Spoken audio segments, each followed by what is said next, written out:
Bismillahirrahmanirrahim. Assalamualaikum warahmatullahi wabarakatuh. Nah, pada pertemuan kita kali ini kita akan membahas mengenai Kerajaan Kediri. Kerajaan Kediri ini merupakan hasil pembagian dari kerajaan sebelumnya, yakni Kerajaan Medang Kamulan. Yang ketika itu dibagi menjadi dua, ya. Yang dilakukan oleh rajanya bernama Erlangga, membagi dua wilayah, Jenggala dan Kediri atau Panjalu. Nah, ini wilayahnya dulu. Nah, ini wilayah Kediri di sebelah sini. Lokasi dan sumber sejarah, ya. Kerajaan Kediri ini merupakan salah satu kerajaan agraris. Jadi, kerajaan agraris itu adalah kerajaan yang lebih kepada sistem perekonomiannya lebih kepada pertanian, ya. Yang meliputi daerahnya, daerah Malang, delta Sungai Brantas, dengan pelabuhannya ada di Surabaya, Rembang, Pasuruan. Adapun wilayah Kediri yang intinya ada di Kediri dan wilayah Madiun sekarang, ya. Nah, sumber sejarahnya Anda bisa lihat dan Anda bisa cek, ya. Ada prasasti Pamuatan, ada prasasti Turun Hyang, ada prasasti Sirah Kenting dan prasasti Ngantang. Ini adalah salah satu prasastinya. Oke, bagaimana kondisi sosial politiknya?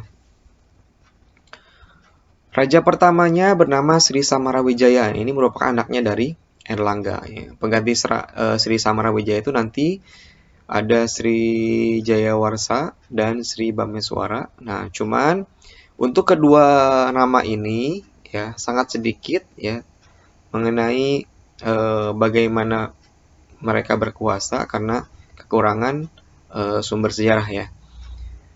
Nah, yang harus Anda garis bawahi adalah pada masa ini ada raja terkenalnya bernama Jayabaya.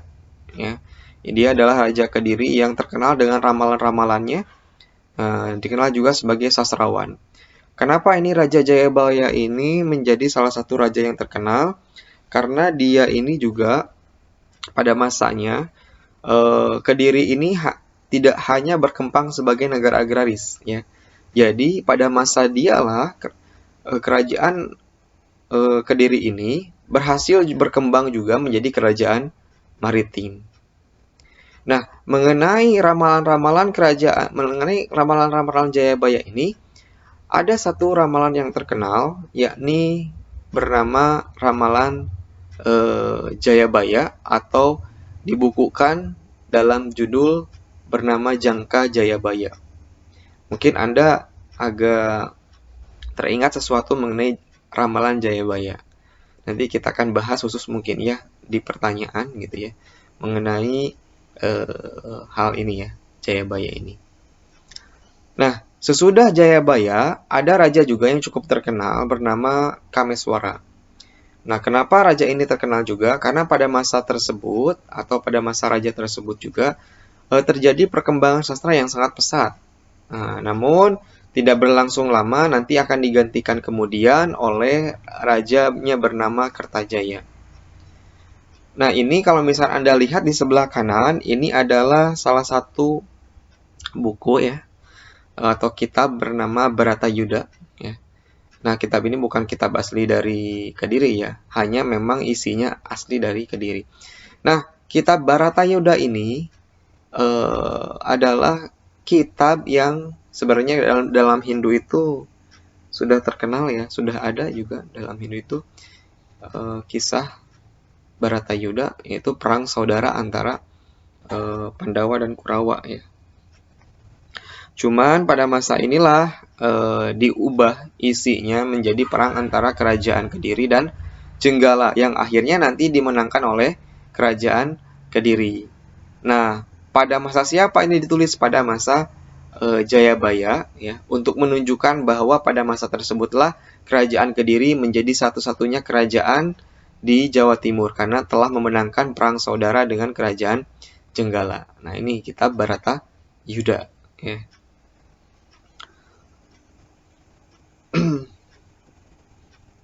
Oke.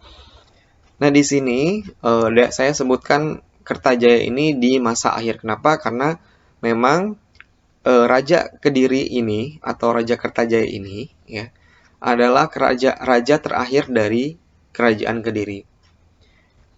Pada masa pemerintahan Kertajaya ini, keadaan kerajaan penuh ketidakstabilan. Ya, pokok permasalahannya adalah terjadi konflik ya. Konfliknya bukan antara raja dengan raja, namun antara raja dengan para Brahmana. Jika ditanya, kalau Brahmana berarti Buddha ya Pak? Ya. Terus bagaimana dengan corak dari kerajaan Kediri? Bukannya Hindu? Ya.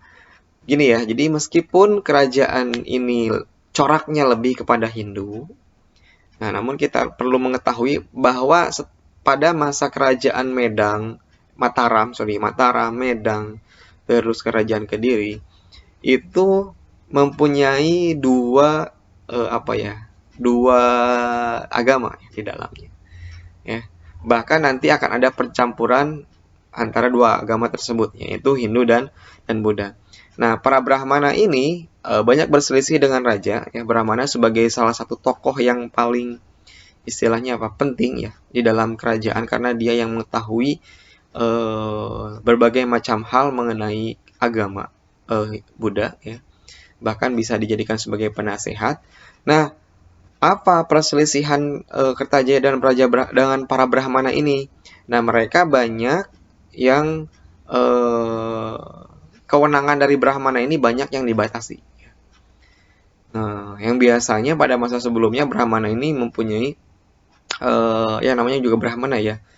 Dia mempunyai keutamaan tersendiri yang tidak dibatasi gitu ya, karena dia mempunyai ilmunya. Bahkan kalau di dalam dalam kasta tertingginya bukan raja ya. Raja itu termasuk ksatria. Kasta tertingginya adalah Brahmana. Sedangkan Brahmana ini dibatasi oleh raja yang notabene merupakan kasta kedua setelah kasta Brahmana.